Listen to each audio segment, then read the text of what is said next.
Hello guys, this is your friend and we are back with a new fanfic. Which is what if Naruto was trained by Kurenai after Kakashi refused to train him for chunin exams finals part 1. And if you enjoy this fanfic then please press the like button and subscribe to my channel for more fanfic like this. And now let's start the fanfic. A 14-year-old Naruto Uzumaki stood in front of his sensei, Hitaki Kakashi in the middle of the hall at the hospital and said, Kakashi-sensei, I have a huge favor to ask you. Kakashi, who was reading his book, said, Stop right there. I know what you going to ask already, Naruto, and I'm sorry to say that I can't train you.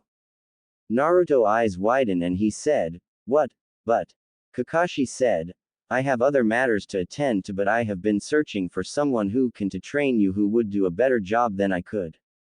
Naruto frowned and said, But you're my sensei, Kakashi-sensei. Who could train me better than you?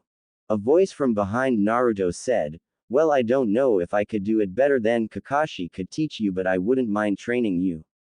Both Naruto and Kakashi looked at where the voice came from and Naruto saw Kurenai Yuhi standing there, and a few steps behind her was Ebisu, who had also stopped walking in the direction Kakashi and Naruto were. After hearing Kurenai say that, and Ebisu said, Excuse me for interrupting you, Yuhi-san, but I have already volunteered to teach Uzumaki-san. Kakashi said, Don't you already have a student in these exams, Kurenai? Wouldn't it be a different of interest for you? Kurenai bit her lip and looked around and motioned with her head toward the room next to where she was standing, and Kakashi said, Very well. Wait here, Naruto. Kurenai shook her head and said, No, Kakashi. He has a right to know why I am wanting to train his, since it is his training. I don't mind him hearing why I want to train him, but I just don't want it to be common knowledge until after the exams. Kakashi frowned behind his mask and Naruto said, She's right, sensei. It is my training and she is way better than closet pervert there. Kurenai asked, Closet pervert? Ebisu waved his hand and said, It's nothing, Yuhi-san.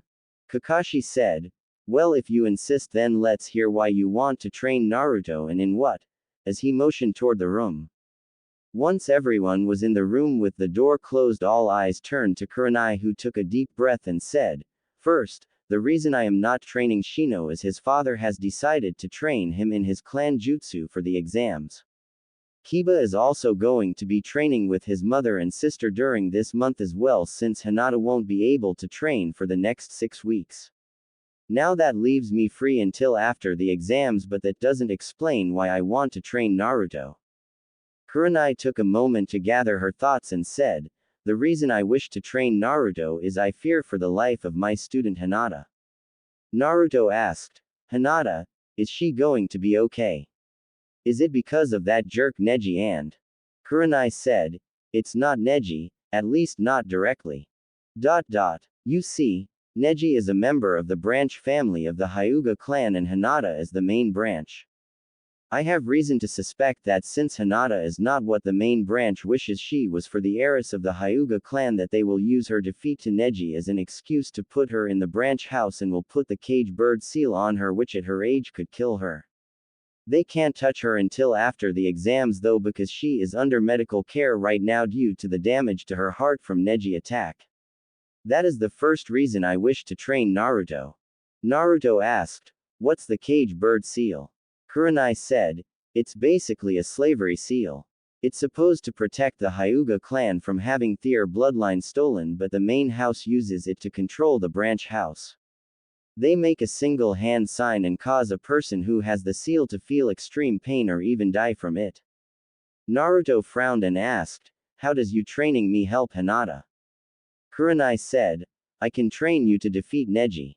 I know most of the strengths and weaknesses of the Hyuga clan bloodline, and if you defeat Neji after my training, then I can go to Hinata father and tell him that it is his own rules about not allowing Hinata to learn anything outside of the Hyuga clan jutsu that lead to her defeat to Neji, while Neji's training in things outside of the Hyuga clan jutsu is what lead to his victory over Hinata. By you defeating him under my training, then that gives me grounds to help protect Hinata from being put in the branch house, as well as get me permission to teach Hinata things that the Hyuga clan forbid her from being taught because of their narrow-minded beliefs. Kakashi said, Not that I don't feel sympathy for your student's situation, but exactly what is it that you could teach Naruto? Kurenai looked at Kakashi and said, Naruto's only opponent won't be just Neji. Everyone knows about his rivalry with his own teammate Sasuke. I also know how to fight a Sharingan user, not as good as some like yourself or Guy, but I do know enough to give him a chance of fighting against Sasuke and his Sharingan. I know of Ebisu here. He is great at teaching the basics, which is why he is allowed to train Konohamaru, but the basics isn't going to give him a chance to defeat Neji, and if he can't defeat Neji, then he won't ever even get a chance to fight Sasuke. My request to train Naruto is selfish, but I know I can give him the skills he needs to defeat Neji and a chance at Sasuke. Kakashi said, well, Naruto said, do it. Causing everyone to look at him. Kakashi said, what are you doing, Naruto? You need to think about this carefully. Naruto said, I am. You remember Haku and Zabuza, right, Kakashi-sensei? What you don't know is I met Haku once before that day on the bridge. He taught me a very important lesson that day. True strength comes from protecting that which is precious to you. I can see it in Kurenai-sensei eyes that Hinata is precious to her. She's willing to do anything she can to protect her. And I may be a bit selfish as well, but what Neji did to Hinata was wrong. I don't know what it's like to have a family. But I don't believe what Neji did to Hinata is what family is supposed to do to each other. I want to defeat him more than I want to beat Sasuke. I doubt that I'll make chunin, but I don't think I'm ready to be chunin. A chunin is supposed to be able to lead others. How can you lead when you are looking at the back of others? That snake guy in the forest. I wanted to make him pay for hurting Sasuke and Sakura. I killed 2 giant snake and used everything I had to fight him. He was able to beat me while holding me in the air with his tongue and a single punch to the stomach. I was knocked out for so long that when I woke up, Sakura hair had been cut. Team 10 was standing there along with Sasuke and Sakura, and bushy brows was on the ground and he looked knocked out while his teammates were in the trees around us. I don't know what happened while I was out, and I know I'm not the smartest, but even I know the only reason I am alive right now is because the others saved me. I owe Hinata the same thing. What kind of Hokage would I be if I wasn't willing to protect the people of Kohoa, no matter if they are my teammates or some weird girl who always passes out when she talks to me? I'll train under you, Kurenai-sensei, and I promise that I will defeat Neji to protect your precious person, and I don't go back on my word. That's my ninja way. Kurenai smiled and quickly moved forward, pulling Naruto into a hug with his face right between her breast as she said, thank you, Naruto. You don't know how much this means to me, thank you, as she hugged him tightly while moving him back and forward. A thud caught her attention as she noticed Ebisu was blown back with a nosebleed and a perverted smile on his face, while Kakashi raised his book a little higher and closer to his nose and thought, lucky bastard, and said, well, in that case, I am sorry for bothering you, Ebisu, and good luck, Naruto, and I hope you are happy with your decision. See ya. As he shushined away. Kurenai blinked a moment and then looked at Naruto, who was frozen in place in the valley between her breast, let go of Naruto and stepped back and said, I'm sorry about that, Naruto. Naruto rubbed his head sheepishly with a blush on his face and said, no problem, Kurenai-sensei. Kurenai smiled gently and said, alright, Naruto. Do you have anything else you need to do before begin training? Naruto shook his head no, and Kurenai said, then sit down and tell me what skills you have so I know what you need trained on and what you don't. Naruto said, that makes sense.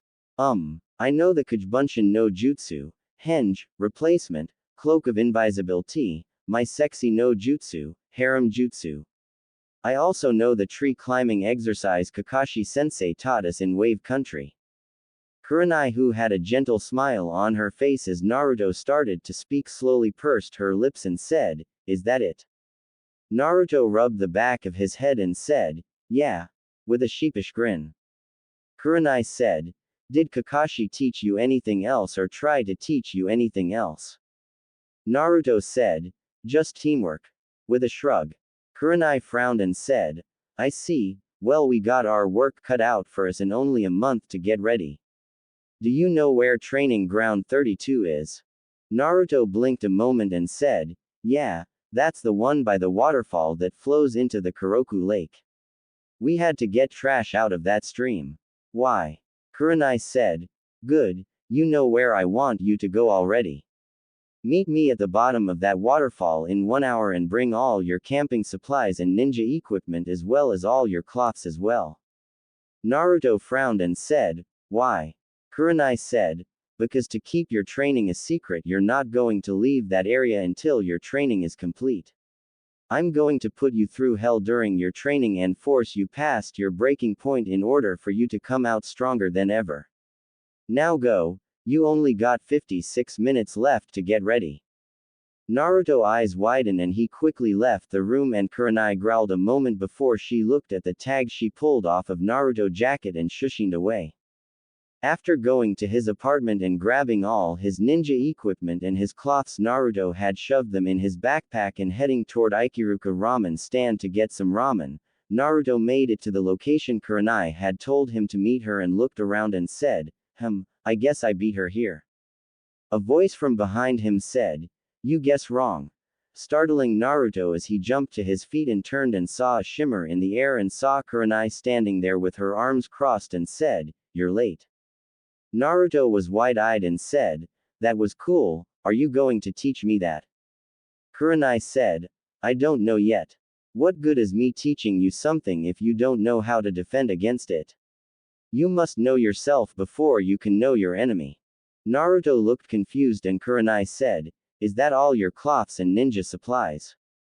Naruto nods and Kurenai said, let me see. As she held her hand out. Naruto hands her his bag and Kurenai opened it and looked at Naruto's supplies and she grabbed his cloths and put them in one pile and then his weapons in another pile with Naruto blushing when Kurenai giggled slightly as she pulled out his frog boxers which she put in a separate pile. Kurenai said, first lesson, stealth, as she flashed through a couple of hand signs and breathed a fireball into Naruto's cloths minus his boxers causing Naruto's eyes to widen and he screamed, no. My cloths. How could you? As tears started to fall from his eyes. Kurenai pulled out a scroll and said, here is your new cloths. Naruto looked at the scroll and said, what the hell am I supposed to do with that? Wrap it around me like bandages like you. Kurenai got defensive and said, my cloths are not bandages, and don't you know anything about sealing? Naruto frowned and Kurenai sighed and said, look, this isn't going to do either of us any good if we fight, so listen, inside this scroll is a standard storage seal. I got you some new cloths that will not only make you look more professional but also some other supplies that will help. Just take this behind a tree and channel chakra into the seal and out will pop out your new supplies. Now go, you're wasting both our time. Naruto took the scroll and said, no peeking lady. As he walked behind a tree and Kurenai blushed and thought, that was so wrong. A few minutes later Naruto came back wearing a pair of black pants that had built-in weapon pouches, a fishnet shirt with a gray shirt over it. Kurenai said, good. I see I was right about your old cloths being too big for you. Now remember I told you that you must know yourself before you know your enemy, right? Naruto nods and Kurenai said, when you fought Kiba I saw you use your Kage Bunshin. What do you know about the Kage Bunshin no Jutsu? Naruto blinked and said, the Kage Bunshin no Jutsu is a jutsu that is in the Forbidden Scroll. It makes solid clones that can only take one hit before dispelling. Kurenai said, is that it? Naruto nods and Kurenai thought, lazy ass bastard. And said, the Kage no Jutsu divides the chakra of the user evenly between himself and each clone you make. That is part of the reason it is in the Forbidden Scroll. If a person uses it too much or stupidly it could cost them to die of chakra exhaustion, causing Naruto to pale slightly and said, but I use it all the time with no problem. Kurenai said, that is mostly because of that. Now I said the chakra problem was only part of the reason it was a kinjutsu. The other reason is because whatever a Kage Bunshin learns is transferred back to you and any other Kage Bunshin you created when dispelled. That makes it a great jutsu for scouting. Naruto eyes widened and said, really, but. Kurenai held up her hand and said, let me finish. Now, I can tell you didn't know this before, and that means that all this time you could have been making great strides in becoming a better ninja has been wasted because you didn't know yourself. Naruto frowned as he heard that and thought, did I really just waste all this time so far? Why didn't anyone tell me? Kurenai, seeing the look on Naruto's face, said, assumption is the biggest mistake people can make, Naruto. I bet nobody told you about that before because they figured you'd read about it when you took the Forbidden Scroll. Naruto looked down and Kurenai said, but we can work on correcting that mistake now, so watch. As she walked out onto the water near the waterfall and said, this is also a chakra control exercise like the tree climbing exercise. Too much chakra and you will blow off, not enough and you will sink.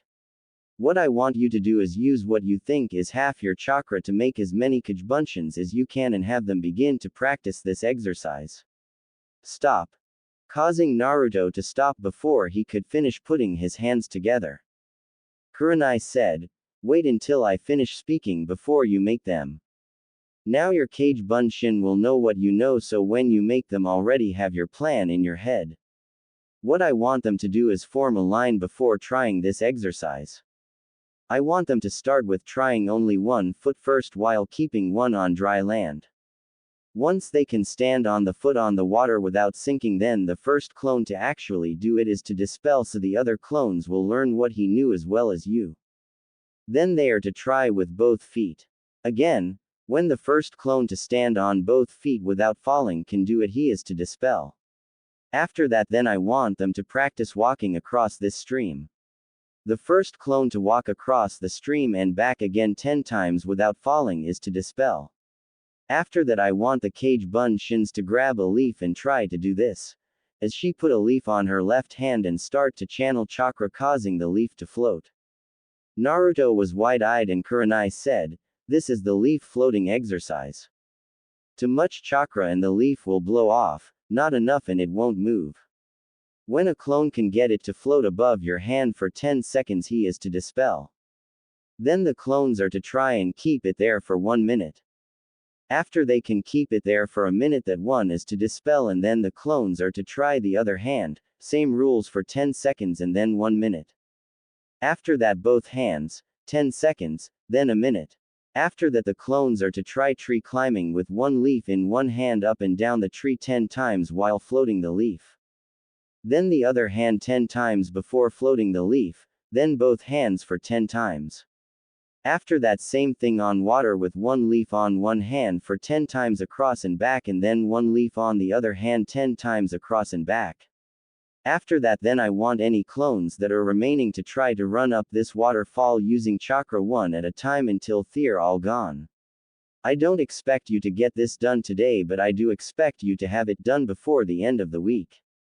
Naruto nods and Kurenai said, but the real you will be doing something else. Naruto said, what will I be doing, Kurenai-sensei? Kurenai walked behind a tree and came back out with a plastic bag and said, in this bag is some rubber balls. I got them to help train Akamaru, but because of fear of him choking on them, Kiba would not let me use them. I am going to use them on you as target practice. I am going to throw these at you, but you are not allowed to move.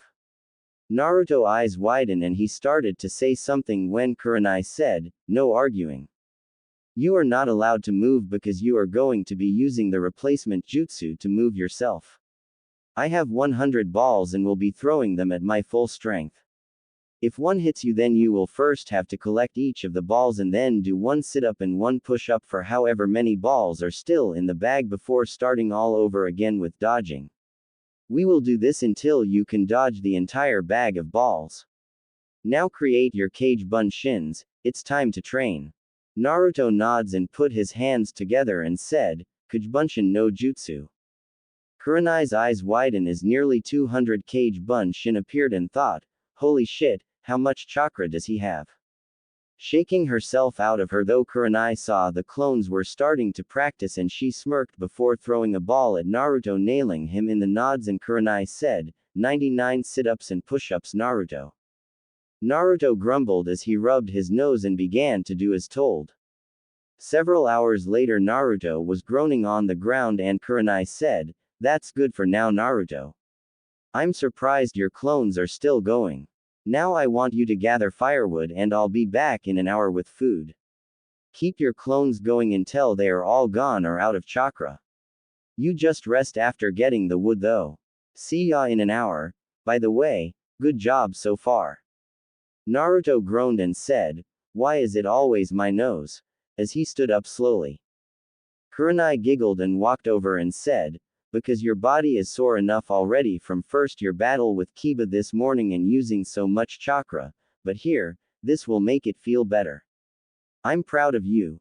As she kissed his forehead causing Naruto to go wide-eyed and blush. Kurenai giggled seeing this and said, now go.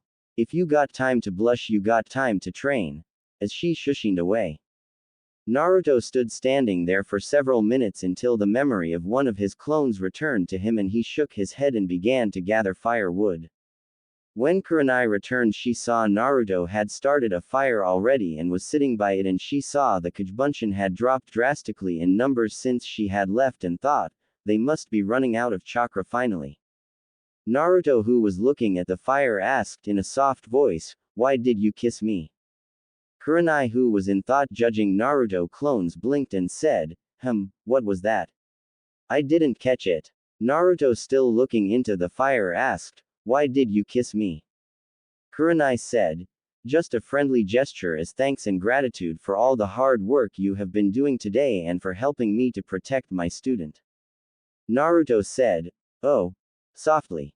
Kurenai turned her head slightly and said, is something wrong Naruto? Naruto said, I guess not. I just never been kissed before by someone. Kurenai said, that's not true. You kissed Sasuke, remember? Naruto got a mortified look on his face and said, thanks, I thought I had repressed that memory, beside, that was an accident, the kid behind me caused it by knocking me into Sasuke so it doesn't count.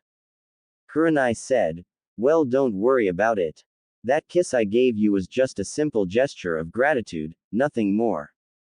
Naruto said, Sensei, what is this training we are doing for?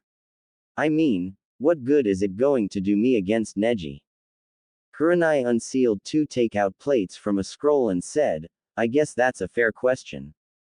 Think back to Neji and Hinata's fight, tell me what you saw, not what was said but what you saw each of them was able to do. I'll explain what this will do after you answer that question. Naruto looked in thought and said, well, Neji and Hinata both got those weird veins around their eyes, they were doing a lot of dodging and I think they were using chakra in their hands. Kurenai said, we will need to work on your observation skills sometime. But you are somewhat right if only barely. Those veins around their eyes showed that they were sending chakra to their eyes to activate their bloodline.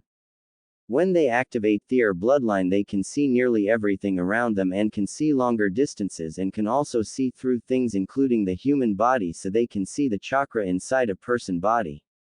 Hyugas are very flexible which is why both were doing so much dodging because they could attack their targets from several different angles. They were also using chakra in their hands to seal off each other's chakra by blocking their enemy's chakra flow with their own chakra. Naruto said, but what does that have to do with anything? Kurenai said, Neji is very fast, and flexible. He also has excellent control over his bloodline and being on an assault team under Guy I know his taijutsu is higher than your average Hyuga. I doubt he used his full strength in that battle and will most likely have several tricks up his sleeves for the finals. Neji also has experience on his side having been a ninja longer than you or Hinata. Do you agree with me? Naruto thought hard for a minute and said, yeah, I guess so. Kurenai said, if you were to fight Neji right now, what would you do? Don't answer, let me try and guess, you would use your Kajbunshin and try to overpower him with numbers, right? Naruto frowned and Kurenai said, that won't work. Watch. Hey, you Bunshin, come here a minute. Naruto watched as all his Bunshin that were left, which was only about 30, came over and Kurenai said, alright, I want you to sit on the ground in a circle around me. Good. Now you see, I have about a 4 feet circle area I can still move. Your Bunshin couldn't all sit around me in one circle, so they had to form another one behind the first one. Your clones can only come so close to me without getting in each other's way, giving your enemy a chance to take them out either by attacking them and with one punch destroy a clone, or by replacing himself with a log covered in exploding tags which would kill all these clones. Do you see what I am getting at? Naruto looked in thought and said, Neji would be able to use his speed, flexibility, and experience against my clones to take them out while they were all tied up trying to get to him. Kurenai said, exactly. Naruto got a worried look on his face and asked, then how am I going to be able to defeat him to save Hinata? Kurenai said, by increasing your chakra control you will be able to use your chakra better for more jutsu, and by mastering your jutsu like the replacement, you and your clones won't be getting hit as much, so you won't have to replace them as much. That is what I am teaching you right today. Now the real you eat up and all the Bunshin go back doing what you were doing before. After you eat Naruto, I'm going to tell you about some of the battle situations I have found myself in, and I want you to tell me what you would have done in those situations, alright?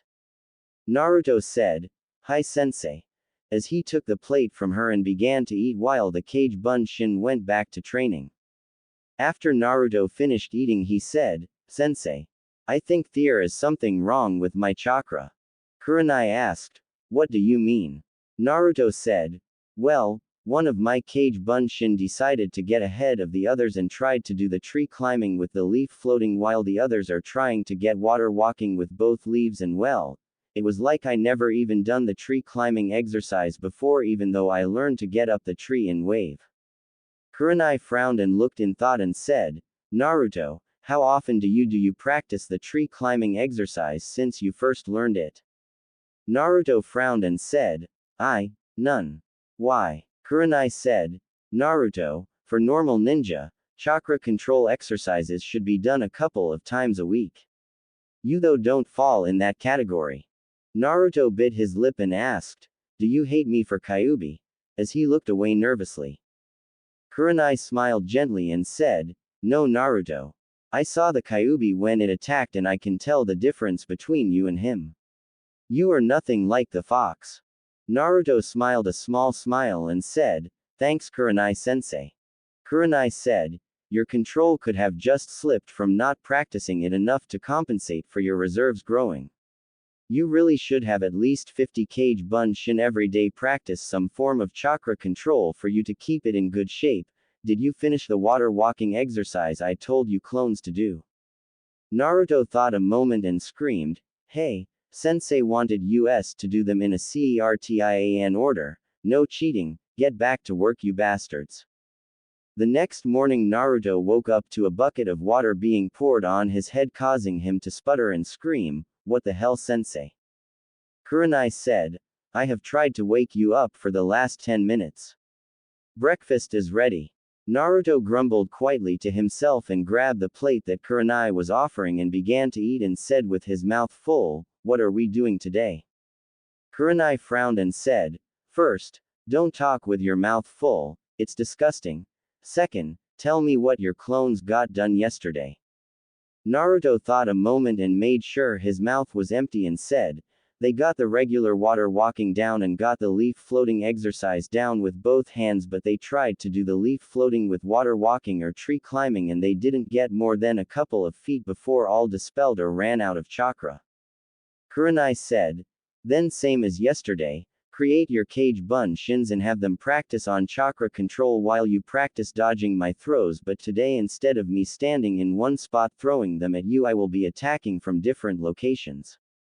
We will stop at noon and I'll go get lunch while your clones continue to work and you will sit here and rest until I return.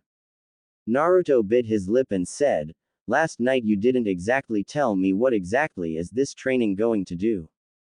Kurenai sighed and said, Naruto. I'm not going to lie to you, so I'll just be blunt. There is no way between now and the finals you can get fast enough to get inside of Neji guard to attack him unless you're willing to take a lot of damage that could cost you the match. There is also no way you can get enough flexibility to outmove him either in less than a month. What I am hoping to do is to take an experimental jutsu I created for when I spar with Hinata to keep from having my chakra shut off and have you take it to the next level. A lot of the work will have to be done by you to figure out the best way to use it for you. I could tell you everything I know about the Hyuga, Thier fighting style, and Thier bloodline and then let you figure out your own way. Naruto frowned and said, so you don't have some kick-ass jutsu that will instantly let me win against Neji? Kurenai said, no. All I have is my own experience and that jutsu I mentioned that lets me reduce the damage I take from Hinata when I spar with her.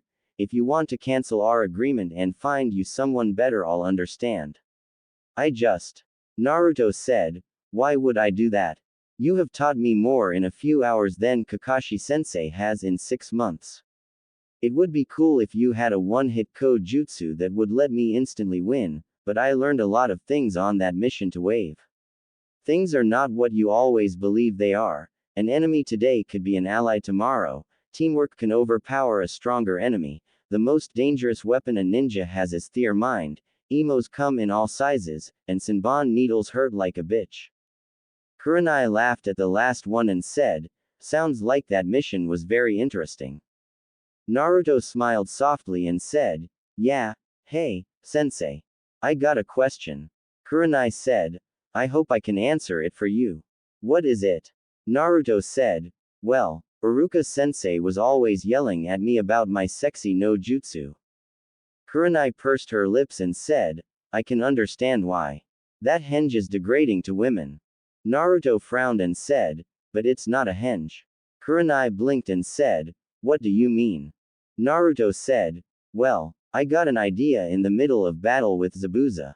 He had Kakashi-sensei trapped in this water prison jutsu and he was standing on top of a lake and had some water clones attacking us while he held the jutsu.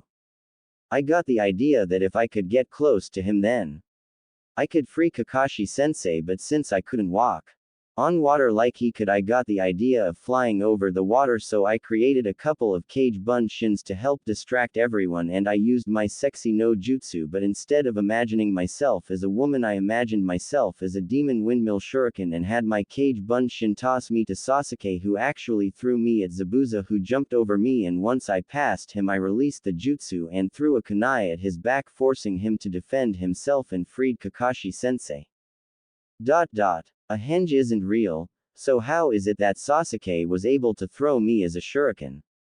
Kurenai blinked and said, that, show me, turn yourself into a shuriken like you claim you did.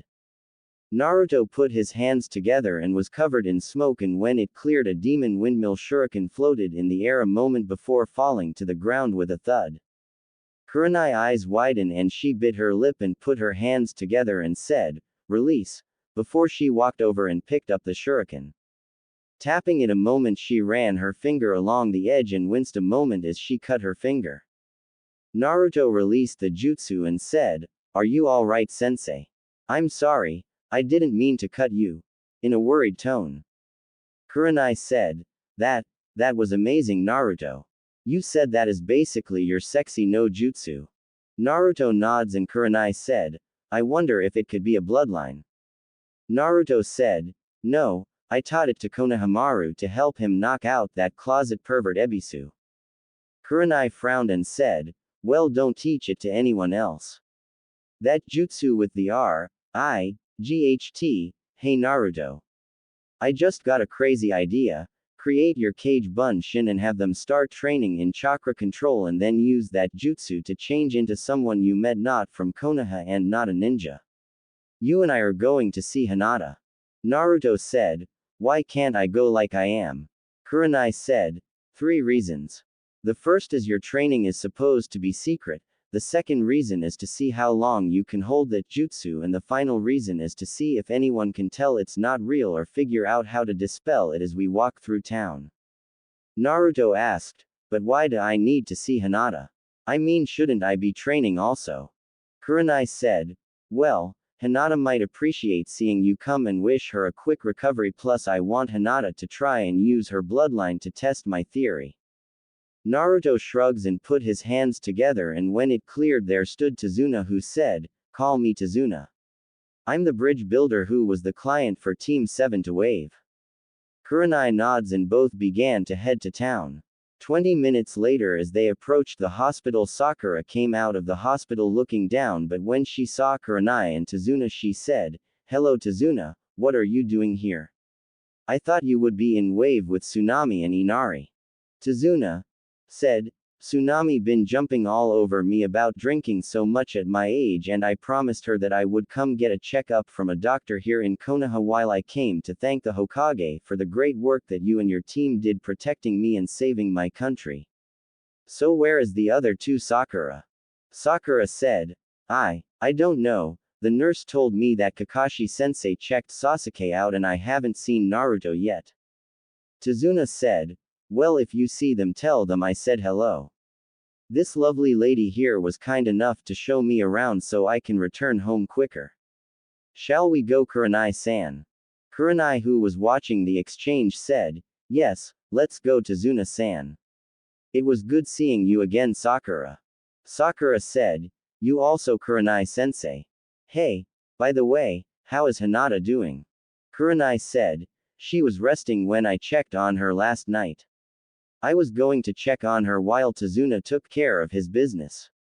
Well, I'm sorry to chat and run, but I must be going. Good day, Sakura. Sakura said, same to you, sensei, as she turned and left.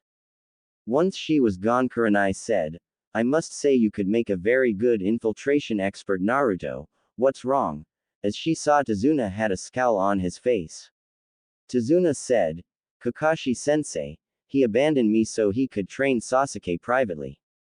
Kurenai bit her lip and said, that is only partially true. I'm not allowed to say, it's an S-rank secret, but I can tell you that Kakashi doesn't like what he had to do, but orders are orders. Tazuna pursed his lips and said, I see. It doesn't seem right though. Kurenai said, I know, but it had to be done considering the actual situation I'm not allowed to speak about. Anyways, we're here.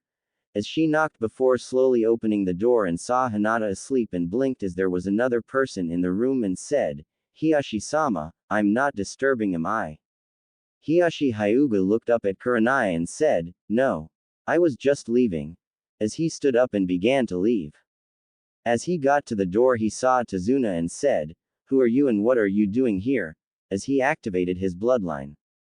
Tazuna said, I'm Tazuna. I'm just being shown around to the hospital to get a checkup so my daughter will get off my back about drinking, and this lady here was kind enough to show me here and said she would show me where to go to get my test as soon as she checked on her student who was here. I don't mean to intrude on anyone's privacy. I'll just be on my way. Thank you again for your help, miss. I'll just ask a nurse or someone to show me where to go to get a checkup. Goodbye. As he turned and started to leave. Hiyashi said, stop right there, Uzumaki. Tazuna froze in place while Kurenai was cursing in her head, and Hiyashi turned to Kurenai and said, what is the meaning of this, deception, Yuhi? Kurenai started to say something when Tazuna said, can we speak somewhere more private, sir, and I can explain. Hiyashi nods and motioned toward the room next to Hinata and Tazuna, and Kurenai walked in and Tazuna was covered in smoke, revealing the real Naruto, who said, who are you exactly? Kurenai said, this is Hiyashi Hyuga-sama Naruto, he's Hinata father and the head of the Hyuga clan. Naruto face scrunched up as he looked at Hiyashi and said, I see. I don't like you. Kurenai eyes widened and hissed, Naruto, show Hiyashi-sama some respect. Naruto looked at her confused and said, why? Kurenai said, because he's. Naruto said, I know, the head of the Hyuga clan, Hinata father, and he's also one of the council members. I recognize him from one of the times I was brought into the council chambers after one of my pranks, but I don't see why he should be respected. Hiyashi said, I should be respected because. Naruto said, I'm not talking to you. I'm talking to her. interrupting Hiyashi. Kurenai was shocked hearing Naruto say what he was saying to Hiyashi face, and Hiyashi said, "If you do not stop this insolence I will." Naruto said, "What? Put the cage bird seal on me like you do the branch house. Call me a failure, a weakling, attack me. Take a number. What makes you different than the people in the branch house? I heard the cage bird seal is supposed to be used to protect your clan's bloodline, then why doesn't everyone in your clan have it? Why only the branch house? Why have the seal design where it can be used to torture or kill the person who has it? What makes them different than you?" Hiyashi said, "I don't have to answer to you." Naruto said, "And I don't have to answer to you. You know I'm right, there is no difference between you and the branch house, you just want to cause pain and suffering while forcing someone to suck up to you and kiss your ass. And to think, you're probably going to put it on your own daughter. Funny, Konoha hates Itachi Uchiha for killing his own family, but you're doing the same thing, bastard." Kurenai said, "That's enough, Naruto. Forgive him, Hyuga-sama, he's." Hiyashi said, "Right," causing Kurenai eyes to widen and Naruto to blink. Hiyashi sighed and said, "I hate how things are in my clan, but there is nothing I can do." Naruto said, "I thought you were the clan head. If you don't like it, change it." As if it was the simplest thing in the world. Hiyashi said, "I am the clan head, but I am also only one man against my clan elders, and I have to do what is best for my clan." Naruto frowned and started to walk toward the door, but when his hand reached the handle and said, "If you can't change your entire clan by yourself, then change things for one person. That one person could then help you shoulder some of the load to help another. All it takes is teamwork and the desire to protect that which is precious to you. If you really care about your daughter and your family, then prove it. Kurenai sensei, since he saw through my jutsu, I should get back to training. Thank you for observing my testing of my new jutsu. Tell Hinata I said hi." As he walked out and closed the door. Hiyashi looked at the now closed door and after a few minutes looked at Kurenai and asked, what was his purpose here earlier? What were you trying to do? Kurenai said, "I wanted to check on Hinata to see how she was doing. As for what he looked like, I'll tell you if you can answer how you knew it was him first." Hiyashi said, "He has a unique chakra network that is way different than everyone else's that works around that. I have seen it enough over the years to be able to recognize it, though that was the only way I could tell he wasn't him, and if it wasn't for my Byakugan then I wouldn't have even known." Kurenai nods and looked in thought and said, "It was a test to find out the true extent of a jutsu that he created that we all seem to have misjudged, you know, his famous sexy no jutsu." Hiyashi frowned and said, "I am aware of that henge, why?" Kurenai said, "It appears that it is not just a henge but an actual shapeshift." Hiyashi eyes widened slightly and said, "Really, are you sure?" Kurenai said, "So far all the tests I've suggested seem to suggest that, though I don't know what all you can do to test something like this." Hiyashi said, "I see, are you training him for the finals?" Kurenai looked at Hiyashi and said, "What could I teach him that would give him the advantage against your nephew? The only thing I've taught him is water walking to help him with his chakra control, since Kakashi taught him tree climbing and the academy taught him the leaf balancing exercises. Other than that, all he is doing is reviewing his own jutsu inventory, trying to understand them better and to use them quicker, which is why when he showed that jutsu I started to tell him how degrading it was to women. When he informed me about how he used it on a mission his team took, that piqued my interest. Especially when he claimed that he was able to teach someone else how to do it, meaning it couldn't be a bloodline thing or because of that, which is why I told him to walk through town using it to see if anyone could detect it and how long it could be used. I have not done anything that could be considered stealing your clan's secrets or knowledge that I may have acquired by teaching your daughter. Just helping a student refine his own skills that he already has, as well as chakra control. Anything else he comes up with is his own design." Hiyashi nods and said, "Very well. See that you don't." As he turned and walked toward the door. After he was gone, Kurenai let out a breath, and a puff of smoke behind her drew her attention and saw Naruto sticking to the wall, and he said, Wow, that actually worked. Kurenai turned her head to the side so fast someone might have thought that she had whiplash and said, "What are you doing?" Naruto said, "Ever heard the saying, if only I could be a fly on the wall?" Kurenai blinked and her eyes got wide realizing what he meant before she frowned and said, "You were spying on me." Naruto said, "No, I wanted to make sure that you weren't trying to trick me into failing the exams so that you could use that as a favor to protect Hinata. After Mizuki, can you blame me?" Kurenai pursed her lips and said, "Do you have any idea how stupid what you have been pulling was? You could get us both in so much trouble." Naruto frowned and Kurenai saw this and sighed and said, "We should go see Hinata and then get back to your training." Naruto nods and Kurenai said, "But if you ever spy on me again, I'll quit training you in a heartbeat after making you experience kissing Sasuke over and over again." Naruto paled as he followed Kurenai into Hinata room and Kurenai moved to Hinata bed and grabbed the clipboard and read it and frowned and said, "They have sedated her to keep her from moving around to give her time to heal. I guess this was a waste of time." Naruto was looking at Hinata bed and remember her words during the exams and after a moment said, "Sensei, does Hinata like me?" Kurenai eyes widened slightly and she looked at Hinata and asked, "Why would you think that?" Naruto bit his lip and walked over to the window and said, "Sensei, can you keep a secret?" Kurenai said, "I believe so, why?" Naruto said, "I've noticed Hinata following me over the years, spying on me." Kurenai eyes widened and said, "Oh, why was she doing that?" In a calm voice acting like she didn't believe him. Naruto frowned hearing this and said, "Sensei, please stop trying to deflect me.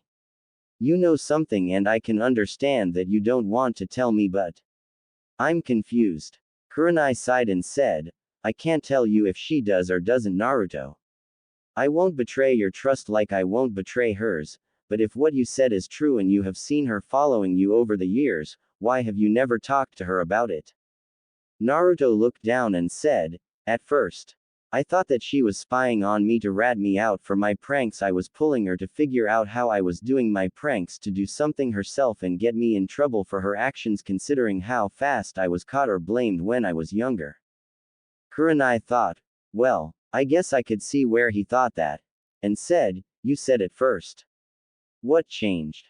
Naruto said, "Truthfully, it wasn't until the first part of the chunin exam that my opinion of her changed, you see. Hinata was right next to me in the room we had that paper test. I didn't know any of the answers and I was getting a little worried but Hinata surprised me and quietly offered me a chance to copy her paper." Kurenai eyes widened and said, "She did?" In surprise. Naruto nods and said, "She shocked me but I told her no thanks, that I would pass on my own. God, I wanted to slap myself after I said that." Kurenai said, "Well, you did get by it on your own." Naruto said, "With a blank paper." Kurenai blinked and asked, "What?" Naruto turned to her and said, "I passed with a blank paper. I didn't even write my name on the test paper. I bluffed my way through the test, even going so far as to stand up and scream at that Ibiki guy telling him I would be Hokage even if I had to stay a genin forever." Kurenai shook her head and said, "I can't believe you did that." Naruto bit his lip and said, "The rest of the test after Hinata offered to let me cheat I tried to figure out what she was up to. Was she trying to get me caught to eliminate me? Was she actually trying to help me? I just couldn't figure out what to think. And then when she was fighting Neji, when she was talking, she was quoting me, saying the words I said, like they were her source of strength. I don't know what to think anymore, sensei. I'm scared." Kurenai who was watching Naruto and asked him, "Why are you scared?" Naruto looked down and said, because I don't know if her feelings for me are real or if they are just because she sees me as some kind of support. And I'm worried if she finds out about that if she did like me she would turn around and either hate me, or worse, fear me." Kurenai said, "I think you're not putting enough faith in Hinata. She will be able to see the difference between you and that." Naruto bit his lip and said, "I doubt it, sensei, but what if Hinata doesn't actually like me? What if Hinata is actually getting strength from me? Then what happens when I'm not there? She would become like a puppet with its strings cut. A person has to be strong enough to stand up for themselves first, because no matter how many times someone helped pick them up, the moment they let go to see you stand on your own, you will fall right back on the ground again. Kurenai said, "Don't you think that's a little harsh thinking?" Naruto said, "It's the lesson I learned from the people of Konoha. If I didn't pick myself back up every time I got knocked down, I wouldn't be here today. I would have quit long before I ever took my genin exam the first time, much less the third." Kurenai bit her lip and said, "You didn't tell me why you told me what you did." Naruto said, "Because I can tell your care for Hinata. I can also tell that you want to be there as a pillar of support for her and always to protect her. But that's not possible. Either Hinata will eventually get promoted and moved away from you, or you will have to move on for some reason yourself. Sooner or later you will have to let go, and if Hinata doesn't know how to stand, she will fall and not get back up. I'm telling you so that you don't hate me when I have to break her heart by telling her I can't be with her, because I don't want someone I have to stand behind in my shadow of or in front of using me for support. I want someone who can stand beside me as an equal." Kurenai frowned and said, "I see." Naruto saw the frown and said, "You don't agree with me. What if you were in Hinata? Would you stand up for yourself when people turn on you for being a demon whore or demon lover? Would you be able to take what the world dishes out, or would you buckle under the weight of it? Ask yourself honestly, could Hinata do that, or would she collapse and never get back up? Is that fair to her or to me?" Kurenai said, "All right, you made your point. I can understand where you're coming from, but I don't think you should judge her without getting to know her. After all, isn't that what happened to you?" Naruto frowned and looked at Hinata and said, I wish things could be different, but." Kurenai said, "You don't have to explain it to me.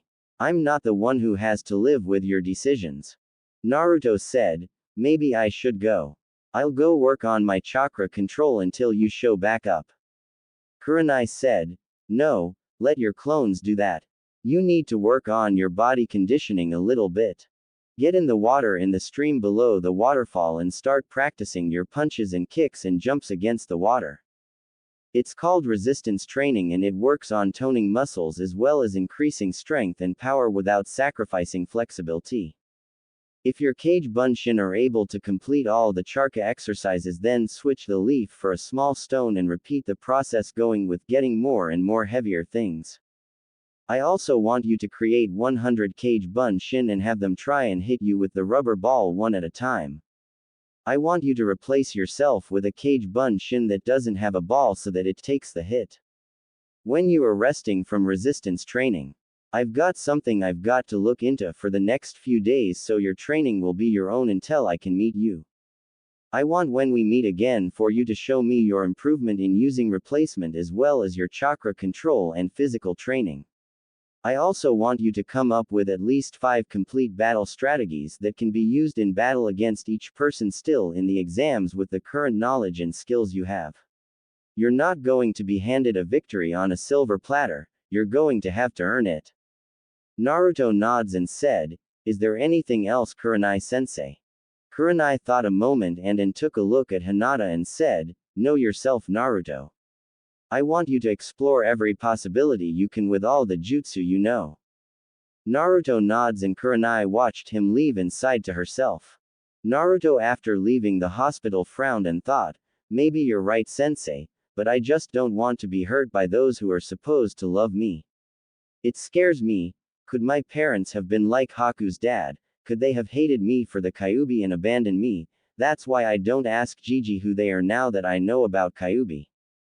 Getting to the waterfall, Naruto began to take off his shirt and pants, not wanting to get them wet, when he heard a noise behind him and turned around and blinked and said, "What are you doing here?" Hiyashi Hyuga came walking out of the woods and said, "I had thought over your words after you left, and I had used my Byakugan to see where you were after I left Kurenai.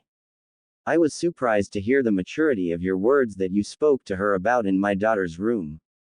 While not as educated as some of your peers, you are very good at reading people and have a high level of empathy for others. For that reason, I want to tell you about why Neji did what he did to Hinata during the preliminaries and see if you can come up with the solution to a problem that has eluded me for years.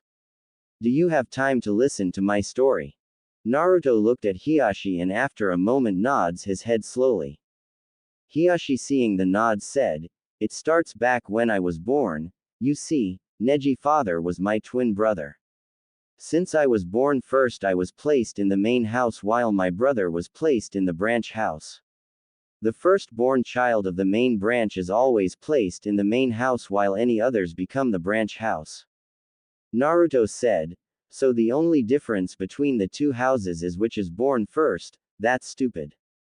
Hiashi said, "I will not go into why that is the way we do things. I will skip until right after the Kyuubi was sealed in you. Konoha had been weakened by the Kyuubi attack on our village. So much so that the Sandaime was afraid that other villages would take our weakened state as a chance to attack and destroy us. It was because of this decision that he revealed the secret of the Kyuubi being sealed in you to the general public, as well as making his decree that no one was to speak about your burden." Naruto's eyes widened and said, "Why would he do that?" Hiashi said, "Jinchuriki, that is what those who are like you called." Naruto said, "There are others like me, with demons sealed in them." Hiashi blinked and said, "I was under the impression that you already knew this." Naruto frowned and said, "Well, I didn't learn about it until what happened with Mizuki. I figure since you're on the council you know all about that event." Hiashi nods and Naruto said, "Well, after that Iruka-sensei and Gigi made sure I realized I wasn't the Kyuubi, and Gigi told me about his law and that he wanted me to have a normal childhood as best as he could, but anything else he might have been willing to tell me that night I didn't really want to talk about because, well, it raises a lot of questions on a personal level one don't want to go into about." Hiashi thought a moment and said, "Your parents?" Naruto's eyes widened slightly and looked at Hiashi, who after a moment said, "Yes, I know of them, or at least who I suspect were your parents. If my guess is accurate, then I can tell you that your father died the day you were born fighting Kyuubi, and I believe your mother passed away giving birth to you, though I can't be for sure, but I believe that my opinion would be correct." Naruto's eyes widened and said, "Can you?" Hiashi said, "No. Information is power, and power comes at a price. The information on who I suspect as your parents would not only cause me great trouble should it be discovered that I told you what I suspect, but also put you and Konoha in great danger, something I cannot allow without real proof." Naruto frowned and looked down and said, "Can you at least tell me, were they good people and would they have loved me?" Hiashi thought a moment and said, "Yes to both." Naruto smiled and said, "Then that is all I need to know. For that I will do my best to help you with your problem. So what is your story?" Hiashi thought as he saw a small change in Naruto. Was it really that simple of an answer to make him happy? I suppose with the hardship of life, knowing that you are loved, even by the dead when you did not know before, would give you strength. Perhaps that is where I have gone wrong all these years as a father." As he said, "Very well." About 3 months after the Kyuubi attack, Kumo decided that since Konoha was damaged as badly as we were, as well as the fact winter came early causing our resources to reach their limit, that it would be a good time to attack Konoha, and war started.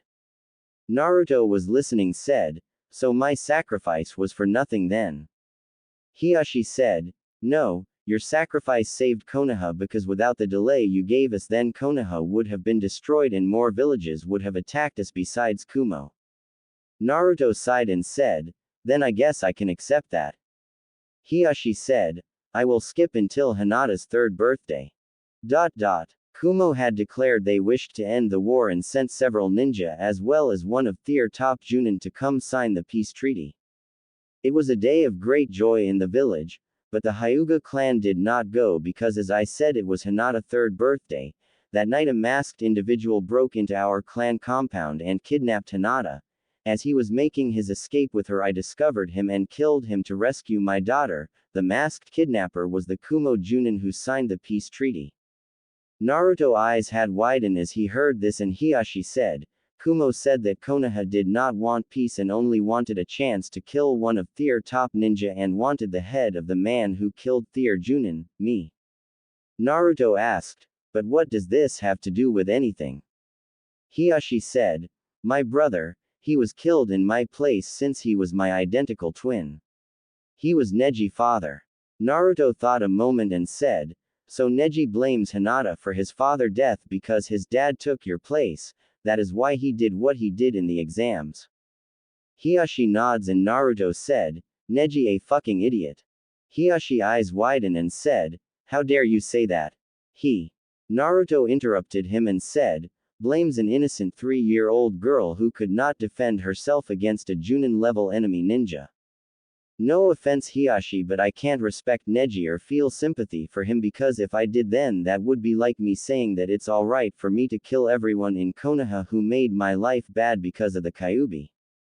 The people didn't choose for me to have the Kyuubi in me and I didn't choose it, just like Hinata didn't choose to get kidnapped and Hinata didn't choose for her uncle to take your place either.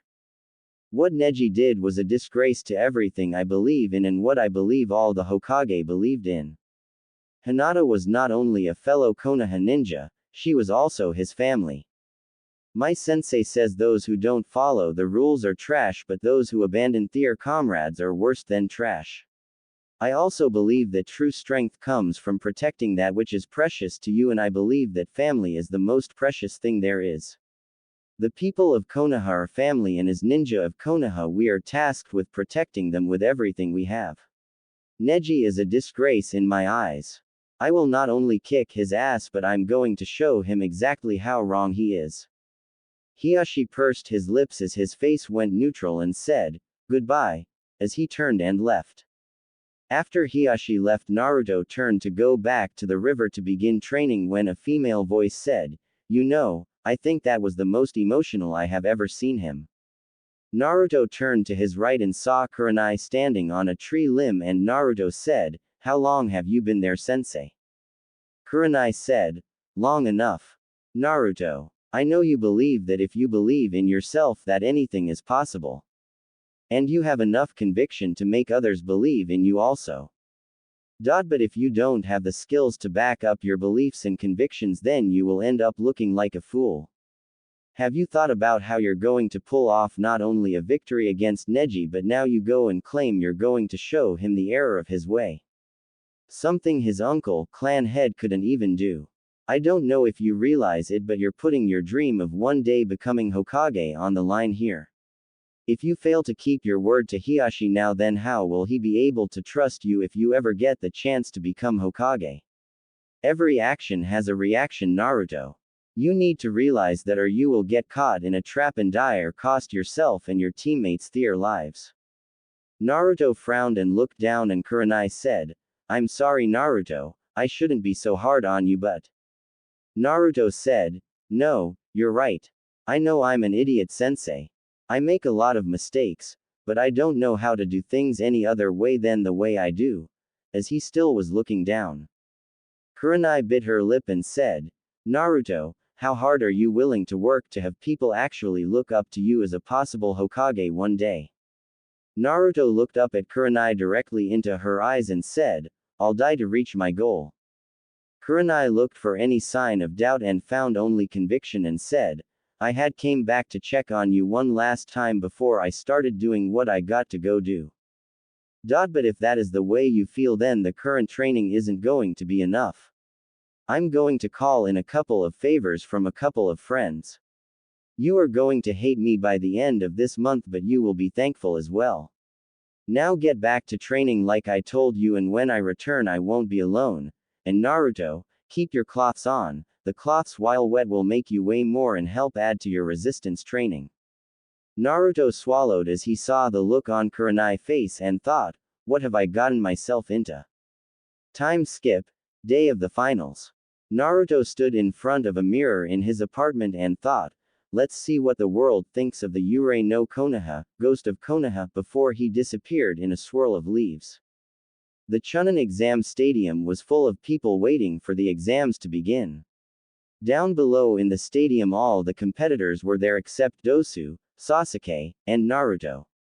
A swirl of leaves appeared in the middle of the stadium catching everyone's attention and a figure wearing solid white combat boots, white pants with built-in holsters, a white shirt, with white fishnet underneath it, a white chunin-style vest with several white scrolls on the pocket of the scrolls, a white cloak with a built-on hood that was pulled up over the head of the person who had arrived.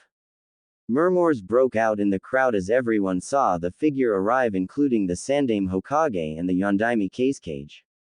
Genma, the proctor of the exams, looked at the new arrival and tensed a moment and said, "And you are?" The person who would completely shadow the face of the person who had arrived said, "Naruto Uzumaki, the Yurei no Konoha." Several eyes widened as they heard who it was that had arrived, and even more murmurs broke out in the crowd as everyone looked at Naruto, including the other competitors. Genma, getting over his shock, said, "Get in line with the others and stand at attention everyone. The chunin exams are about to begin." Naruto walked over and stood next to Shikamaru, who glanced at Naruto and said, "Troublesome." Genma cleared his throat and said loudly, "Now if I can have everyone's attention, the semi-annual chunin exams are about to begin. My name is Genma and I am the proctor for this part of the exam. It will be a one-on-one battle. The rules are the same as the preliminary round. You will fight until a person quits, knocked out, dies, or until I call the match. There is no room for arguments. Now everyone look at this, as there have been some changes in the order of battles." As he pulled out a piece of paper and showed it to everyone, and Shikamaru thought, "My matches have changed." Genma said, "Now that everyone has seen the changes, would everyone but Naruto Uzumaki and Neji Hyuga please leave the arena floor so we may begin?" Shikamaru said, "Good luck, Naruto," as he turned and followed after the three sand ninjas and Shino. Neji, who was looking at Naruto, said, "You look like you have something you wish to say." Naruto reached up and pulled his hood back over his head and said, "Just one," as he pulled out a book and held it up to his face and said, "If you want any chance to defeat me, then you need to come at me with the intent to kill, because you will not be able to defeat me otherwise." Neji scoffed and said, "Proctor, start this match so this loser can learn that no one can defy fate, and a loser like him will always be a loser." Genma said, "The first match of the chunin exams is between Naruto Uzumaki and Neji Hyuga. Ready? Begin."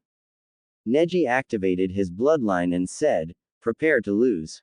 Naruto, who was still reading his book, said, "You say something." Up in the stands, Sakura slapped her forehead and thought, "Naruto copying Kakashi sensei." Several others were also deadpanning as they heard this.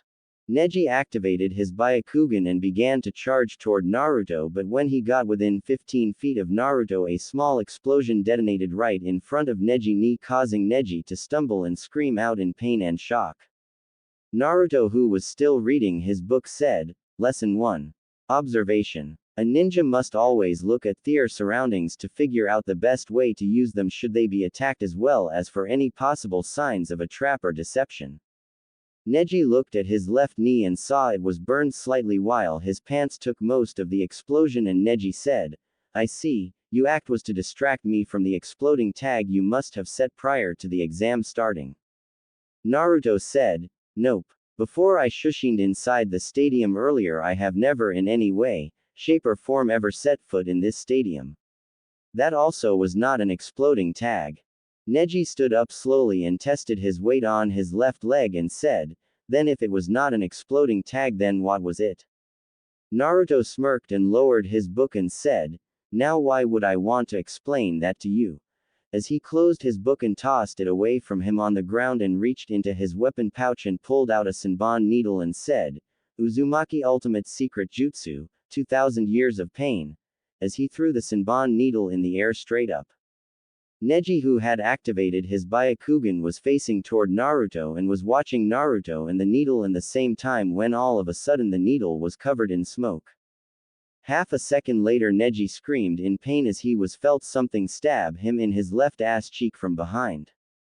Many people in the stand blinked as they saw this, and Neji reached behind him and pulled out the Senbon needle and glared at Naruto before throwing the needle at Naruto, but the needle disappeared again and he felt pain in his right ass cheek this time.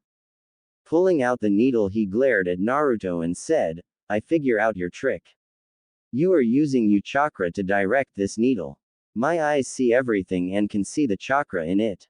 As long as it is in motion, then you can use your chakra to redirect it," as he stuck the needle in his weapon pouch. Naruto smirked and said, "You really think so? I only have one word for you." Boom. Neji's weapon pouch exploded, sending all his weapons flying as well as causing Neji to scream in pain from the mild explosion that injured his right thigh. Neji was gritting his teeth to endure the pain, and Naruto said, "Tell me, Neji, how will you be able to move fast enough to hit me when your right knee and left thigh are injured?" Neji glared at Naruto and said, "You resort to tricks because you are not skilled enough to defeat me honorably." Naruto said, Ninja Neji. Samurai have personal honor. Ninja have village honor. Besides, so far I have only used a single jutsu to put you in the shape you are in, and I have not even started yet." Neji stood up as straight as he could and tried to ignore the pain he was feeling, and Naruto said, "Remember when I arrived earlier? I called myself the Yurei no Konoha. Do you know why I called myself that?"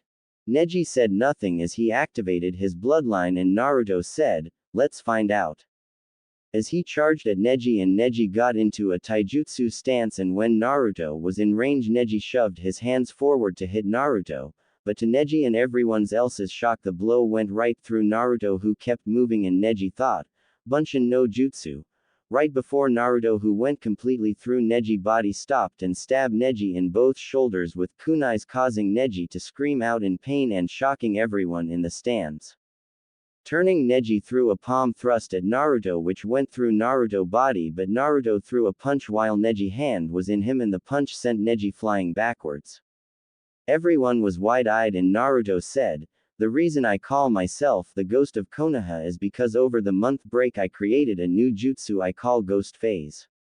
With it I can make any and every part of my body become like a Bunshin no jutsu, where any attacks to me will simply phase through." Neji winced as he pulled the kunais out of his shoulders and said, "It doesn't matter what your new jutsu does. You are still fated to lose." Naruto said, "Yeah, about that. I didn't get the memo, so I'm still going for the win. Anyways, Neji, I only told you about the part of the jutsu I can do to myself. I didn't tell you about what happens if I apply this jutsu to someone else." As a hand came out of the ground and grabbed Neji's leg, and Neji screamed as he was pulled into the ground completely. A few moments later, Neji came flying out of the ground with another Naruto holding onto his leg before letting go and going up in smoke. When Neji hit the ground, Naruto said, "If I had let go of you when you were underground, then you would have phased into existence and died instantly, with your entire insides being turned into the ground you had been standing on. I can do this with any element. My ghost phase jutsus are the perfect spying and assassination jutsu. Take this for example." The wall of the stadium exploded, shocking everyone because the explosion was equal to that of 20 exploding tags. Neji said in a slightly scared voice, What just happened?" Naruto smirked as said, "That cage Bunshin I created that pulled you under used my ghost phase jutsu to go inside the walls of the stadium and planted several exploding tags. He also placed them in the trees. Just then the 3 trees exploded, destroying the tress, and after the dust settled, Naruto said, You see, Neji. You can't touch me. I could just as easily put an exploding tag inside you as I did those trees or walls." Neji got a scared look on his face, and Naruto said, "You told Hinata during the match you had with her during the preliminary round that a loser will always be a loser. You sprouted of shit about fate, claiming that no matter how hard anyone fights against their fate, they will never be able to change their fate. I bet you believed that you are fated to win this match, right?" Neji said, "Yes, you are fated to lose today, and no matter what you think or do, you will never be able to defeat me. I don't care what kind of jutsu you got. I will defeat you." Naruto shook his head and said, "I thought so. That is a way of thinking that will cost you and others their lives. You think that because you are considered a prodigy in your clan or rookie of the year or kunoichi of the year or even if you are an elite junin that you cannot be defeated. My sensei is Hatake Kakashi, also known as Sharingan no Kakashi, the copycat ninja, who is said to have copied over 1,000 jutsu in his life. On my team's first C-rank mission outside the village we encountered A-rank missing ninja Zabuza Momochi. Kakashi-sensei got arrogant because of his Sharingan. He got his ass beat by Zabuza and trapped in a water prison jutsu. Zabuza after capturing Kakashi got arrogant because he was a Junin and my team was made up of 3 genin. Sasuke and I were able to work together as a team and was able to not only attack Zabuza and his Mizu Bunshin, but also freed Kakashi-sensei. Your arrogance has blinded you to the truths of the world just like Kakashi-sensei and Zabuza were blinded by Tier. Neji glared at Naruto and said, "And what truth is that, loser?" Naruto said, "Hinata could have defeated you at any time she wanted by just activating that seal on your head without ever batting an eyelash. She chose instead to face you as a family member instead of a ninja. She chose to face you as an equal when according to your way of thinking she should be your better since she was born the firstborn daughter of your father's twin brother. She is the honorable heiress while you are a lowly member of the branch family and yet here you are, in the finals facing me while your cousin sits in the stands recovering from the heart damage you gave her in your match. The branch house is supposed to protect the main branch and yet you tried to murder the very person you are supposed to protect. You tried to kill someone who wants to see you as an equal instead of a lowly slave. Tell me, Neji, did your father love you?" Many eyes widen as they heard Naruto ask that, including Neji, who said, "Of course he did." Naruto said, "Then why would you betray his sacrifice and memory?" Neji said, "I have never." Naruto interrupted him and said, "Hinata." Neji's face changed into a look of hatred and said, "It's her fault that my father had to die." Naruto said, "Your father may have been a member of the branch house but he loved his twin brother just like he loved you and Hinata. Do you honestly think your father would stand by and let his brother die?" Neji frowned and Naruto said, "Think about if you were in his place. Faced with the option of watching your own twin sacrificed. A twin who had the power to protect your niece and son better than he could. Your dad was a hero, Neji. He sacrificed his life to protect Konoha but more importantly his family. He should be remembered with honor like the Yondaime Hokage is remembered for his sacrifice in defeating the Kyuubi to protect Konoha. As Hokage he saw the people of this village as family that he would die to protect them, but you Neji have disgraced your father and the Yondaime and both their sacrifice by turning on your family and comrade, even when one stands in front of you with her heart being destroyed by you because she wants you to find peace in your life so that you could live on." Neji, who had been recovering during Naruto's speech, charged at Naruto and delivered a palm thrust to Naruto's chest causing Naruto to cough as blood flew out of his mouth. Neji said, "You will be silent about things you have no clue about, loser. A loser is always a loser. Even with your new jutsu I was able to defeat you." Naruto, who had blood coming out of his mouth, smirked and said, "Boom," before he exploded blasting Neji backwards causing him to begin screaming in pain from the blast. As the smoke cleared, Naruto, who everyone could see was completely unharmed from before, was seen walking toward the body of Neji and Naruto stopped a few feet away from Neji and said, "You dead man?" in a questioning joking tone as he kicked Neji's leg lightly. Neji moaned in pain and asked, "How?" Naruto smirked and said, "If you don't know yourself then how will you be able to know your enemy? Remember the book you saw me reading? The one I threw away at the beginning of the match? That wasn't a book. That was me using a version of one of my jutsu to change myself to look like the book. The entire battle you were fighting nothing but a single Kage Bunshin who has been using the few jutsu I know to trick you and defeat you while I rest and recover my chakra from creating that single Kage Bunshin in total safety. My clone let you hit him so he could explode and take you out without killing you, but you know the funny thing, Neji. I failed the graduation exam 3 times because I was unable to make a bunshin in order to pass. You, the rookie of your year as well as a prodigy of your clan, was just defeated by the dead last of his class with his worst skill. Looks like you were fated to lose. I guess you missed the message. Neji's eyes widened before they closed and said, I lost. Naruto said, I told you that you would, but you know something funny, you were right about you winning this match.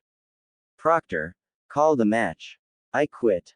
Genma looked at Neji and reached up to take the senbon out of his mouth to speak. He heard Naruto's words and his eyes widen as did everyone else's, and several shouts was heard and Neji said, Wait, you quit, why?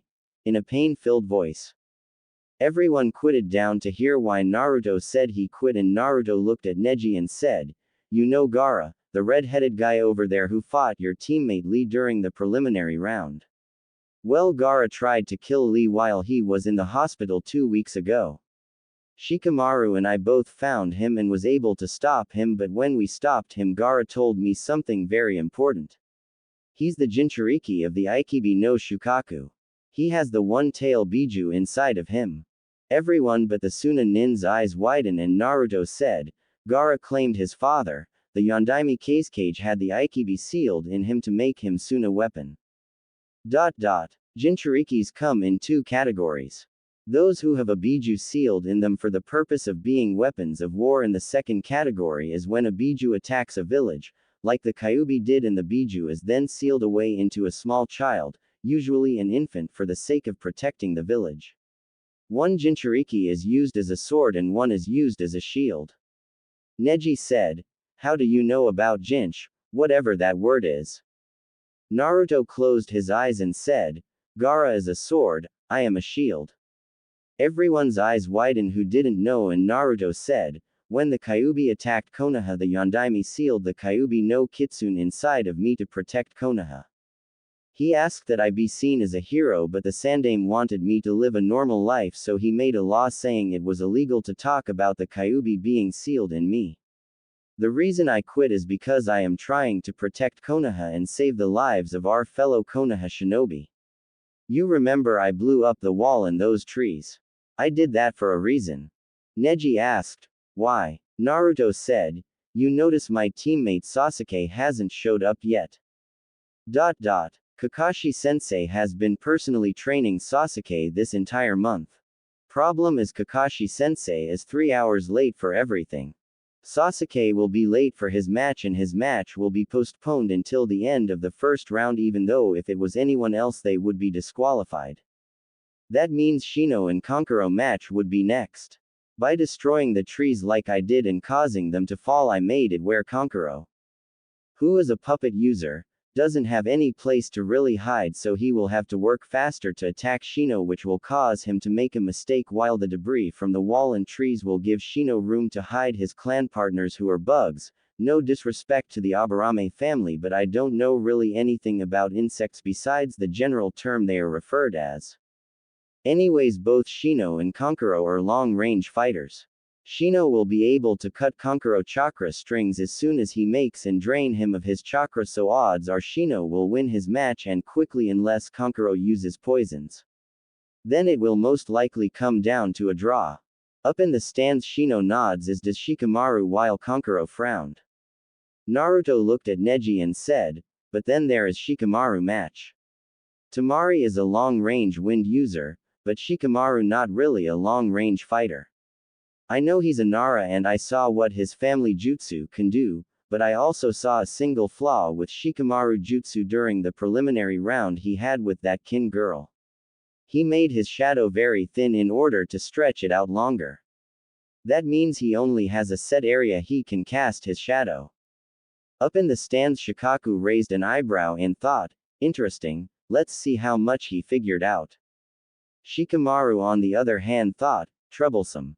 Back in the arena Naruto said, But then I thought, if the original Ino Shika-cho group was so dangerous, his dad only being able to send his shadow a couple of feet would actually cost more time and energy than it was worth when you could just tie ninja wire around a kunai and throw it to capture an enemy.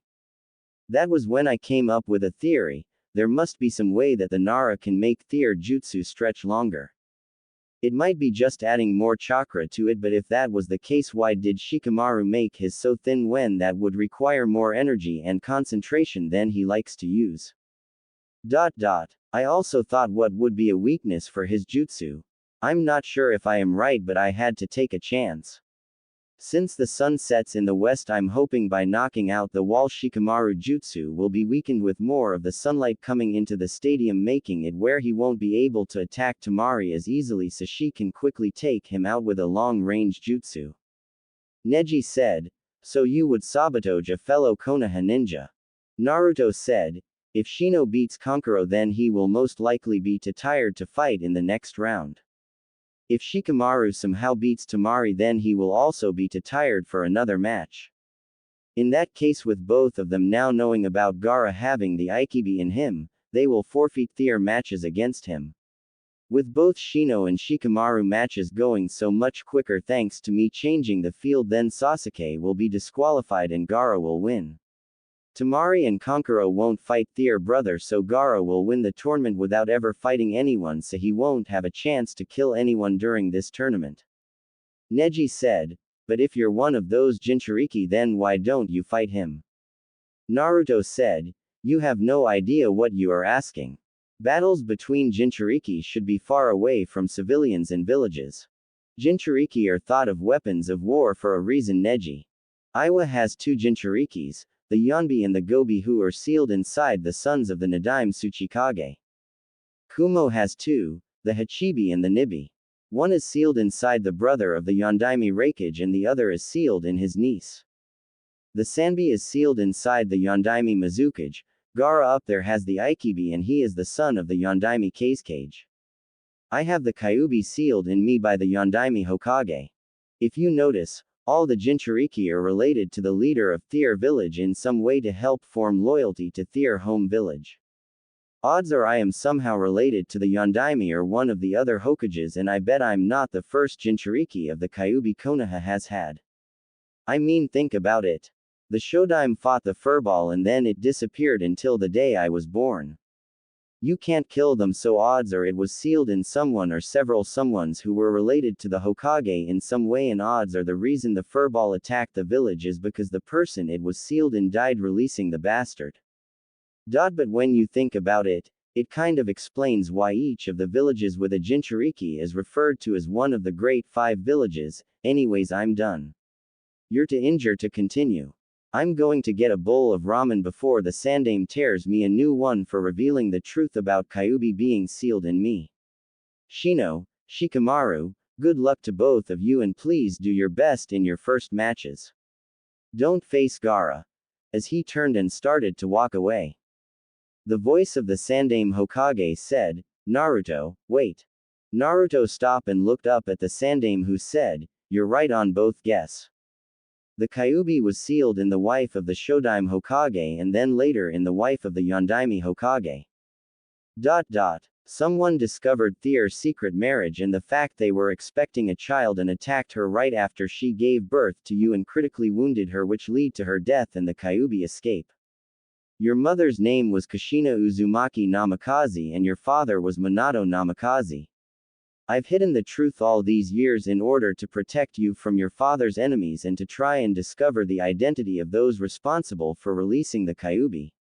I had planned to tell you the entire truth when you became a chunin, but after seeing your new jutsu and you revealing your burden, your life will be in the same danger it would have been in if everyone knew who your parents were.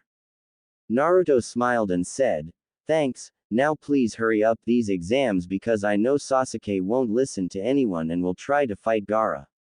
As much of a pain in the ass Sasuke tem as he's still my teammate.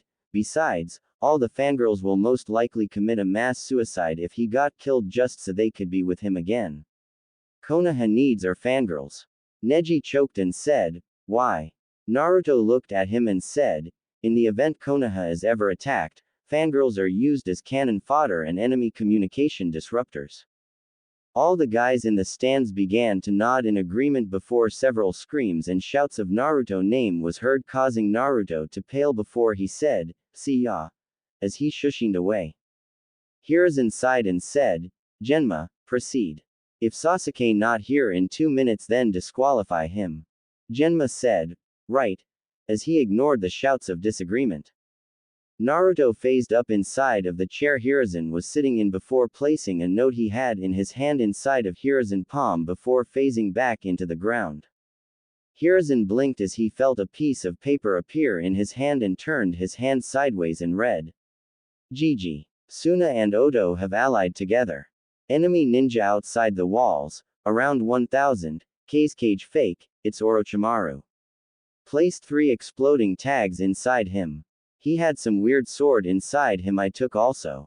Send your guard to your office to get your pipe if you want me to use my ghost phase and cage bunshin to take out the ninja outside the walls. Inside your pocket is a cage bunshin hanged as a scroll. Pull it out and give it orders and he will activate the tags in snake face if you are attacked. Hiruzen bit his lip and reached into his pocket where he felt the scroll and said, capture when possible, as he crushed the scroll in his pocket. Naruto was leaning against a building when he got the memories of his scroll cage bunshin and thought, be careful Gigi, before he shushined away. The Sandaime Hokage was looking at the match down below between Shikamaru and Temari and said, I was surprised when your middle son forfeited Kazekage-san. He's nothing like his elder brother. The Kazekage blinked and said, you mean sister, right Hokage-san? Hiruzen said, no, I was referring to your other son. The one you had before you became Kazekage. I understand why you can't publicly claim him but still, even you can feel pride in what he has done instead of what your middle son has done. Right. The Kazekage said, yes though, I rather not talk about it Hokage-san. Hiruzen smirked and said, of course, but tell me, what do you think of Naruto's new jutsu? The Kazekage said, impressive. Hiruzen said, yes, it truly is a very impressive jutsu. I mean after he left he came and gave me a message in my hand. He claimed he found a missing ninja hidden somewhere in the village and he used his ghost jutsu to place exploding tags inside of the missing ninja. The Kazekage tensed and said, really, how interesting. Hiruzen said, yes, he even told me he took something of great value from the missing nin and is just waiting for my orders to kill him. The Kakikage said, and what was it that he took? Hiruzen saw Shikamaru capture Temari and he said, the grasscutter sword my former student. The Kazekage tensed and said, what do you mean? The next moment there was an explosion outside of the village walls and both the Kazekage and Hokage tensed and Hiruzen smirked and said, it appears that Naruto is taking care of your army Orochimaru. The Kazekage doesn't have a third son. That was a test to see if what Naruto told me is true. Now if I was you I would retreat before the exploding tags he placed inside of you goes off. The Kazekage reached up and pulled off his face showing Orochimaru who said, you are a fool Sensei. Naruto voice said, no, he's not. Before Orochimaru felt something grab his leg and Orochimaru fell through the floor but before his head came through his body became solid along with his 2 bodyguards' heads. On the underside of the cage box Naruto stood along with 2 cage bunshin holding the body of Orochimaru and his guards that had became separated from their head before jumping up through the floor again holding them. As he landed back in the cage box Hiruzen and the guards there tensed before Hiruzen saw the state Naruto cloths and body was in and he quickly moved to Naruto's side ignoring the 3 headless bodies and said, are you alright Naruto? Naruto who had several cuts along his arms and legs said in a pain-filled voice, I was able to take out about 3 dozen ninja before. They realized they were under attack. It was a group around a large summon circle and the guards surrounding them.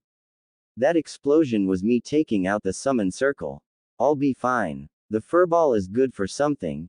You need to warn everyone, my clones are fighting the enemy, ninja outside of the village but are dying quick. Watch out. For Gaara. Before he passed out but was caught by Hiruzen. Hiruzen frowned and said, radio, take Naruto to the hospital for immediate medical care and stand guard over him until I personally relieve you. Don't let anyone tell you otherwise. Radio, the ninja assigned to guard the Sandaime said, hi Hokage-sama. as he grabbed Naruto's limp body before shushing away. Hiruzen quickly moved to the front of the cage's box and said, "May I have everyone's attention?" Temari and Shikamaru both stopped fighting and everyone looked up at the cage's box and Hiruzen said, "We have just received word that Suna is about to be attacked by the Hidden Sound Village. The cage has left to take charge of his forces to deal with this threat to his village. All Konoha ninja are to immediately prepare to aid our ally Suna."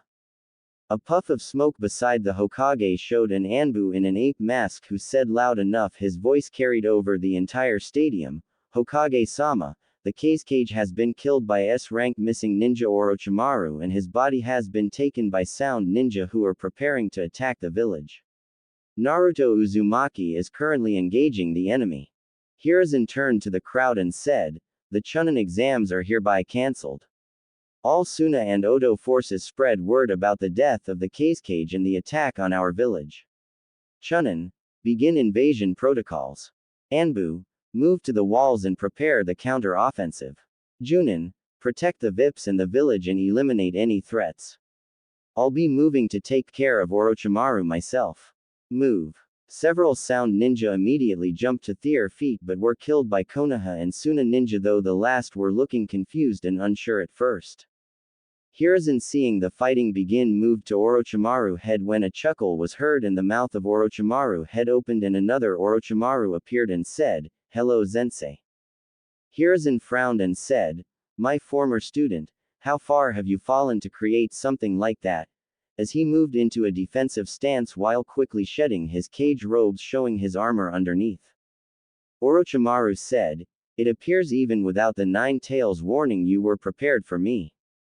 Hiruzen said, "Indeed I was. Why are you doing this?"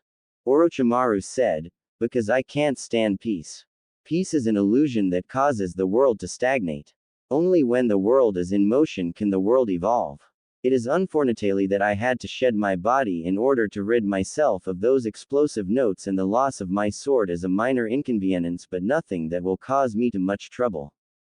Hiruzen said, "We shall see Orochimaru. Prepare yourself." As he charged Orochimaru. 2 days later, Naruto slowly opened his eyes and found himself in a hospital room and blinked and said, "What's happened?" as he tried to clear his head. A voice said, "Naruto-sama. Just rest and Hokage-sama and the doctors will be here shortly." Naruto blinked and saw an Anbu in a bear mask and said, "Anbu. What's going on?" Bear said, "The Sandaime will explain everything when he arrives shortly. All I can tell you is that it has been 2 days since the chunin exams and I have been given orders to make sure you stay here and are not disturbed until Hokage-sama arrives, which will be shortly. He also gave orders that you are not to speak with anyone until he speaks with you. My teammates are notifying the proper people." Naruto frowned and said, "Then if I'm not supposed to talk to anyone, why did you talk to me?" Bear said, "Professional courtesy." Naruto pursed his lips and said, "I just know you have a damn smirk behind your mask." Bear said nothing and Naruto sighed and said, "Can we open the curtains? I want to see the village with my own eyes." Bear said nothing or made any move, but when Naruto tried to get up, Bear quickly moved and placed his hand on Naruto's shoulder, stopping him, causing Naruto to pout. A few minutes later, the door to the room opened and the Sandaime walked in and Naruto's eyes widened and said, "Are you alright, Gigi?" as he saw Hiruzen had his arm in a sling. Hiruzen said, "I'm fine, Naruto. Anbu, please leave but make sure we are not disturbed or spied upon." Bear disappeared in a puff of smoke and after a few moments Hiruzen walked over to the bed and said, "How are you feeling, Naruto?" Naruto frowned and said, "Sore." Hiruzen nods and said, "You and I have much to discuss." Causing Naruto to gulp, and Hiruzen continued, "First, how did you discover the army outside the village?" Naruto frowned and said, "When my match first started, I sent a couple of cage bunshins hanged as birds out to see if they could find Sasuke and Kakashi. They dispelled halfway through my match and sent me the memories of the Suna and Odo armies outside the village. Since I realized Suna was going to attack us and remember what Gaara said about himself, I had to warn everyone about how dangerous he was, so that's why I decided to quit and explain things. I was hoping the Suna nins would be scared of me and possibly retreat or call off their attacks, since I saw how Gaara's siblings acted around him and heard from Gaara himself about how things in his village was. Hiruzen said, I see, that explains several other questions I had. How did you discover Orochimaru? Naruto looked sheepish and said, I accidentally came up inside him thinking it was your spot like I did when I gave you that message. Hiruzen nods and said, I guess the only question I have now is about your new ghost jutsu. Naruto frowned and asked, what about them? Hiruzen said, I want to know if they are as good as you originally claimed. Why did you get so injured and drained when you appeared before passing out? Naruto bit his lip and said, when I was in the Forest of Death before the preliminary round, my team met Orochimaru and he placed a seal over the Kyuubi seal. Hiruzen's eyes widened and glanced at Naruto's stomach in worry, and Naruto said, it's a 5-star seal. Since I passed out when I first got it, I didn't remember it until I was training with Kurenai sensei and Anko sensei. I was having some problems with my chakra control and Anko told me that it was because of that seal after we discovered it. Since she was his apprentice once, she knew how to remove it and took it off of me, but since I had spent 15 days of almost pure chakra control training, when it came off my control went through the roof. Hiruzen let out a breath he was hearing until he heard Naruto continue, I wanted to prove I could win without the Kyuubi. I had asked Anko to come by and replace the 5-star seal before the final exams, you should be able to figure the rest out. Hiruzen was quite a moment and said, yes. You passed out from using all your chakra and without the Kyuubi you couldn't replace it as fast as you normally could. Naruto nods and Hiruzen said, well, that explains the passing out part, but it doesn't explain how you got so hurt or how your ghost jutsu actually work. Naruto sighed and said, deception is a ninja greatest tool. Remember how I said the entire time Neji was fighting a Kage Bunshin? My Kage Bunshin are made of just chakra. No element. Right, wrong. Hiruzen blinked and said, what do you mean that's wrong?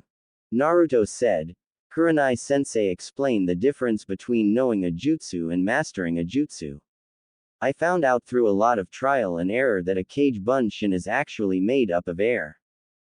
Hiruzen blinked and said, I don't seem to follow what you mean. Wind chakra is used to make. Naruto shook his head and said, I didn't say wind chakra. I am talking about the air itself. The stuff we are breathing right now.